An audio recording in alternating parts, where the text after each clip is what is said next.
I'm your host, Derek Mentosi, and we're here at the NCASA conference in Wilmington, North Carolina.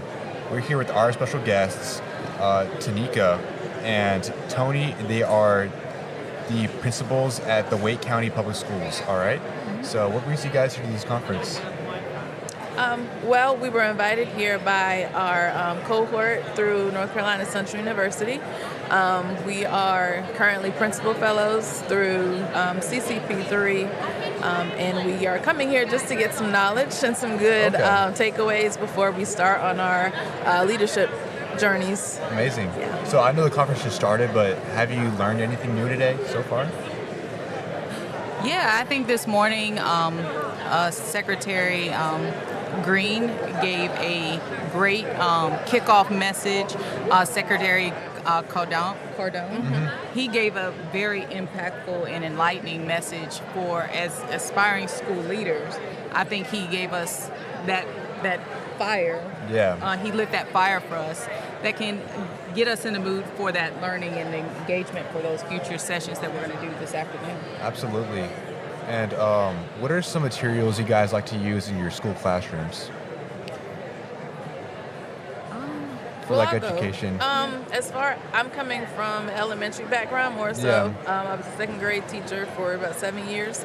And so for that, it's always looking for just books in general that students will enjoy, but more than anything that they are represented in. So even as a teacher, I was trying to build my own school library where the books had characters that looks like the kids that I teach. And so those are always great to have, but then always having the fun like manipulatives that created a more engaging classroom setting for the kids. Awesome. And how do you feel about using AI in classrooms? So I will speak to that. Yeah, okay. So being in a high school setting, I think we would be remiss if we didn't talk about AI because that is the future. We need to ready our students for when we talk about college and career ready. We need to ready them with AI tools and smart AI tool choices.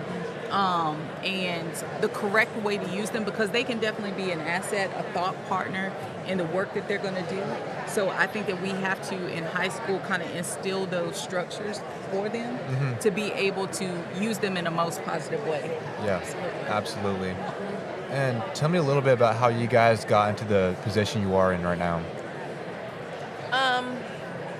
Well, I kind of started, I've always wanted to be a teacher my whole entire life.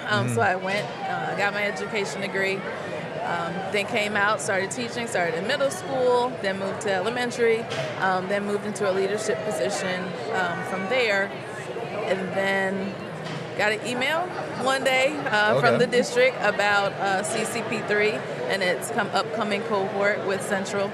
And so that's kind of how I got started here. Leadership kind of has just kind of chased me as much as I try to get away from it. People always will recommend me for leadership roles. So I just thought it was a smart idea to let's go ahead and go get the MSA to really build on what's next for me. Yeah, absolutely.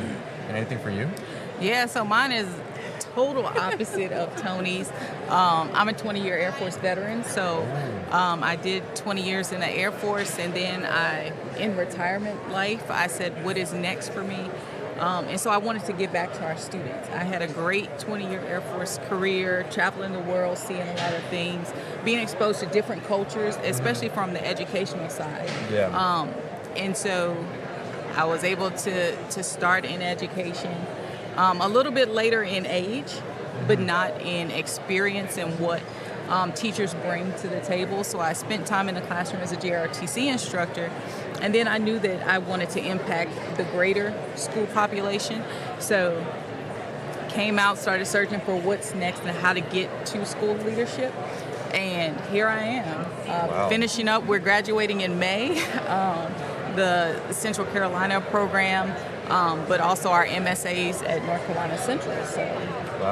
So it's an exciting time for us. It is. I just want to say thank you for your service because I don't think I've met anyone in education that has started in the military. That's really amazing. So thank you for your service. And Thank you. Are there any things that you used from your time in the service in the classroom today? I will tell you, every day I draw on something that I learned in the military. Yeah. So I went into the military at 18 years old, graduated high school, and that's the pathway I chose.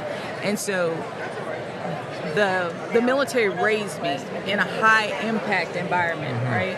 And so coming into the school environment where it's less stressful, but not necessarily less demanding. And our kids demand of our time. So a lot of times I draw on the training that I received in the military, and it just pays off because it's a different mindset. Sometimes we get stuck in, this is how education does it, but education is everywhere. Yeah. So I bring a little different lens.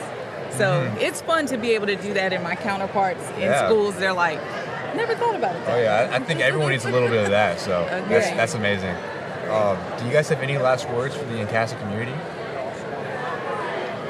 I'm just excited for this experience this year. This is our second year coming here.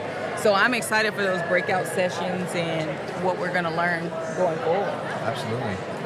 Well, thank you for joining us, Tony and Tanika. We're honored to have you guys on today. Peace out.